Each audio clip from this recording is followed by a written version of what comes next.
Your insurance company just handed you a check. Maybe it was for the roof damage after the storm.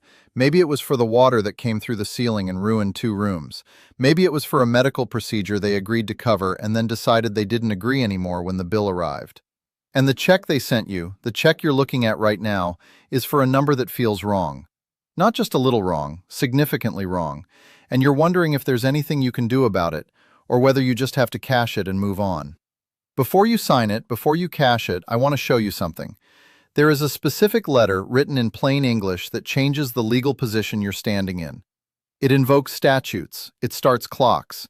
It changes the calculation the insurance company is running on your claim. I have written hundreds of versions of this letter in 30 years of practice, and I am going to show you what goes in it. My name is Paul Mercer. I practiced consumer protection law for 30 years. Tenants, debtors, homeowners, policyholders. Always on your side of the table. Now I'm retired, and what I want to do with that retirement is tell you what I used to charge $300 an hour to explain. What I'm sharing is general legal information, not legal advice for your specific situation. Insurance law varies by state, and on this topic that variation matters a great deal. I'll tell you exactly which parts apply everywhere and which parts you need to check locally. If your situation is complex, consult a licensed attorney in your jurisdiction. But the principles I'm about to walk you through apply broadly, and knowing them costs you nothing. In 2024, according to the Kaiser Family Foundation, 1 in 5 in-network insurance claims was denied on first submission. 19%, tied for the highest rate since the ACA marketplaces opened. But denials are only part of the picture. The more common practice, and this is the one that costs you more money, is not denial.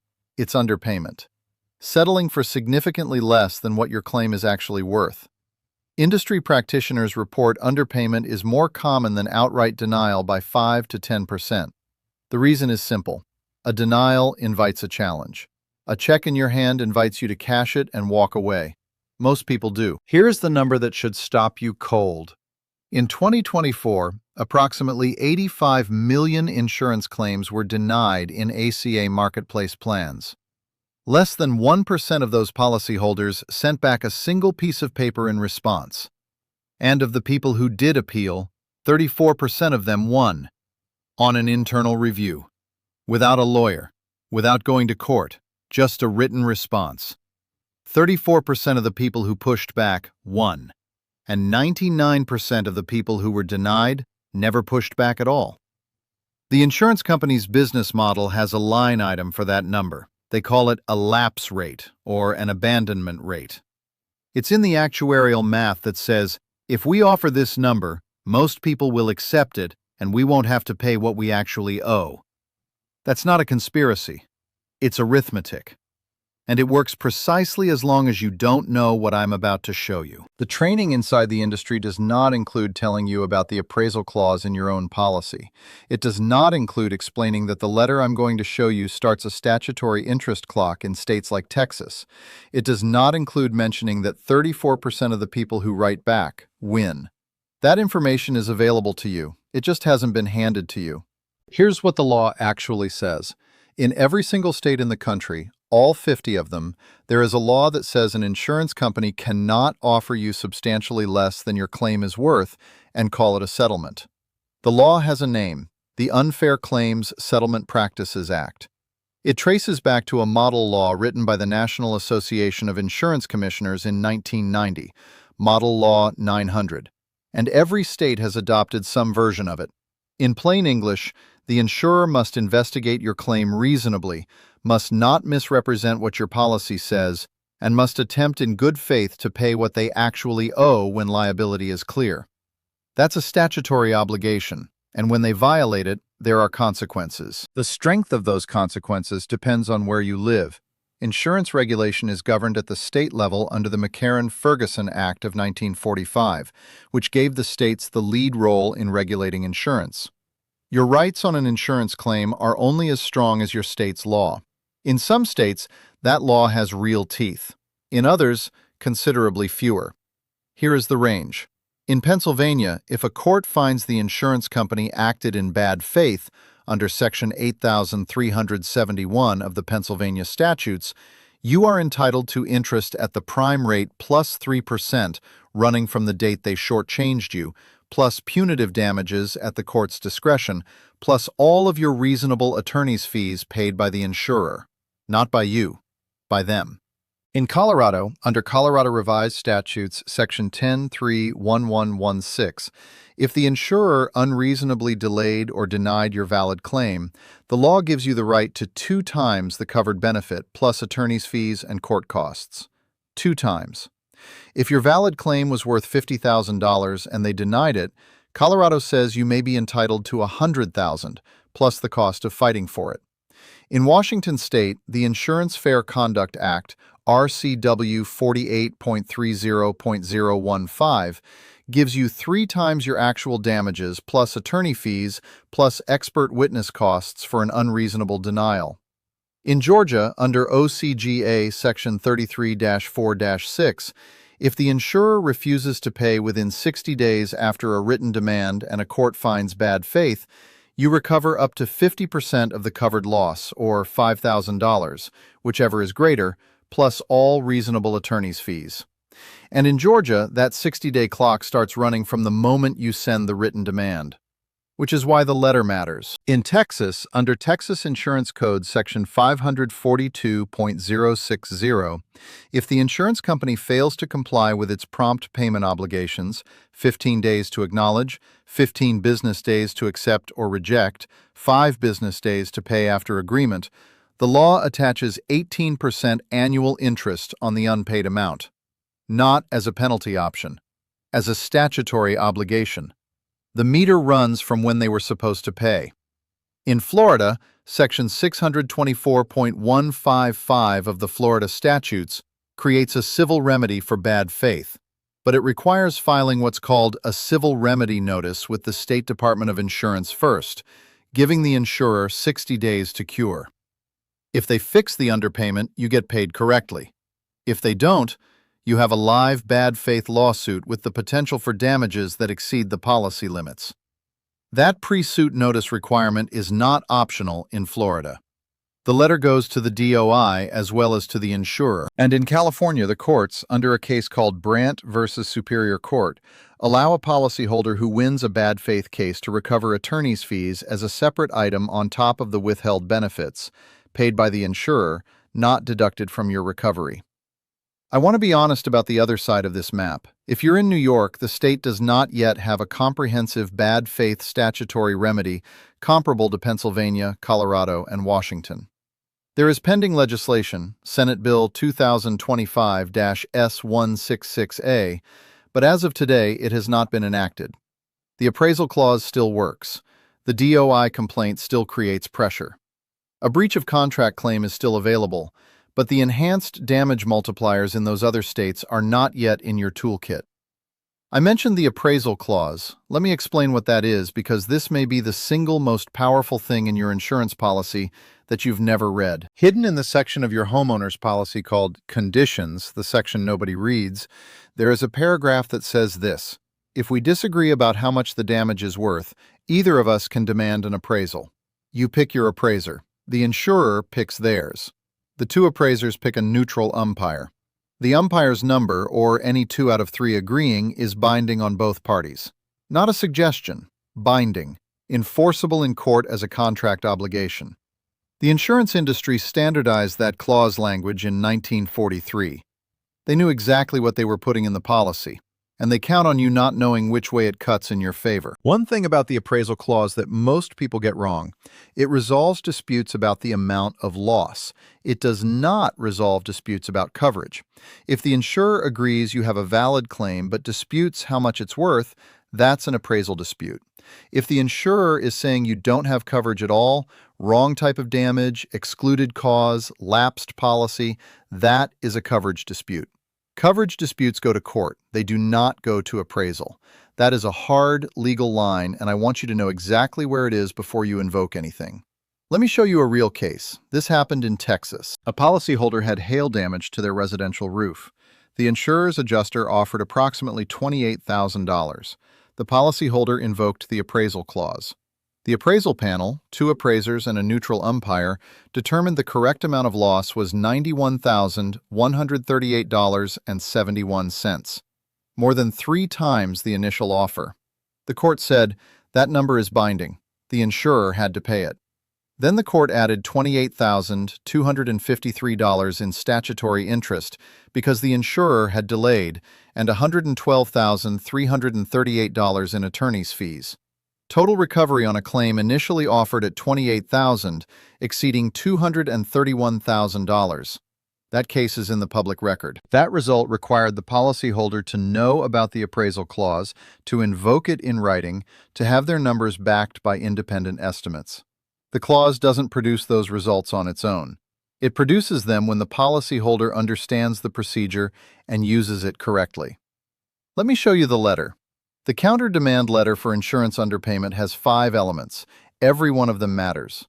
First, a citation of the specific unfair claims settlement practices provision in your state that prohibits offering substantially less than what your claim is worth. You name the statute, you cite the section. Not because the adjuster doesn't know it, they do, but because citing it tells them you know it too, and that changes everything about the conversation. Second, documentation of the gap. Not your feeling about it, your documentation of it. 3 or more independent contractor quotes with line item detail showing what the repair or replacement actually costs in your market. Photographs of all damage the adjuster's estimate didn't include. Hidden damage discovered during remediation. The letter without the paper is a complaint. The letter with that paper is a legal record that changes the insurer's cost-benefit analysis on your claim. Third, an explicit invocation of the appraisal clause or notice of your intent to invoke it if they do not respond within a stated time frame. The language in most states is, in the event we are unable to reach agreement on the amount of loss, I hereby provide notice of my intent to invoke the appraisal process under the conditions section of this policy. That sentence tells the insurer's claims handler, this claim is not going to disappear. Fourth, a specific dollar demand with a deadline, not, I think you owe me more, a number, a deadline, 14 days, 21 days. The deadline matters because in states like Georgia, it starts the 60-day bad faith clock under OCGA Section 33-4-6.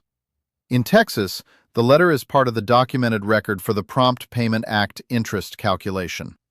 The deadline converts your letter from a request into a demand, and those are different legal objects. Fifth, send it by certified mail with return receipt requested. Not email, not their online portal, certified mail. The postmark is your documentation that the insurer received the demand on a specific date. That date may matter more than anything else in the letter, depending on which state you're in and which statutory clock starts running from receipt. If you're in Florida, when you send the letter to the insurer, you also file a civil remedy notice with the Florida Department of Insurance simultaneously. The CRN is the predicate requirement for any bad faith lawsuit under Florida Section 624.155. The most common reason a counter-demand letter failed was not the legal arguments. It was documentation. The letter arrived without contractor quotes, or with 1 quote instead of 3, or photographs that didn't capture the full scope of damage. I had clients with genuinely underpaid claims where the insurer's number was clearly wrong, but because the counter letter went out thin, the insurer had a rational basis to hold their position. A rational basis eliminates the bad faith exposure that gives the letter its leverage. 3 quotes. Line item detail. Every item the adjuster excluded, documented by name, by photograph, by independent valuation. The paper is not a formality. The paper is the case. Now the DOI complaint. Filing a complaint with your state's insurance department is a real move. According to NAIC data, claim handling accounted for 65.2% of all confirmed consumer complaints against insurance companies in 2024. Delays and unsatisfactory settlements were the top 2 reasons. When you file a complaint, you add your case to a regulatory record that insurance companies watch closely. Insurers whose complaint ratios run more than twice the national average face mandatory market conduct reviews. But the DOI complaint cannot write you a check. The Department of Insurance can tell the insurer they violated their procedural obligations, but cannot compel payment. The mechanism that moves money is the appraisal clause, the bad faith statute, or litigation. The DOI complaint creates a regulatory record and sends a signal. File both. But know which one does what. There are circumstances where the counter letter is not the tool you need. If the insurer has sent you a written denial letter citing a specific policy exclusion, stop. Do not send the counter letter yet. That written denial starts a legal clock and opens a body of coverage law that requires professional analysis. That is the moment you call a licensed insurance coverage attorney, not a general practice lawyer. Many of them offer free initial consultations, and in states with bad faith statutes that allow attorney fee recovery, Pennsylvania, Colorado, Washington, Georgia, and others, the fees come from the insurer if the case is won, not from you. If your claim involves significant bodily injury, consult a personal injury attorney. And if the underpayment gap is large enough, do the math. A $200,000 claim where a public adjuster can document an additional $150,000 has an obvious answer.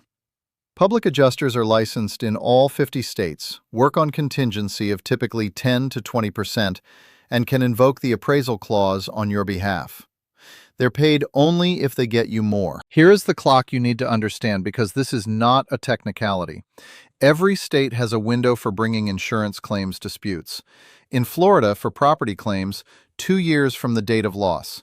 In Texas, 2 years from the date your claim was denied. Flood insurance under the National Flood Insurance Program has a 1-year suit limitation. Some policy conditions clauses say 1 year, but in most states, the state insurance code overrides that and gives you longer. The letter needs to go out while the clock is running.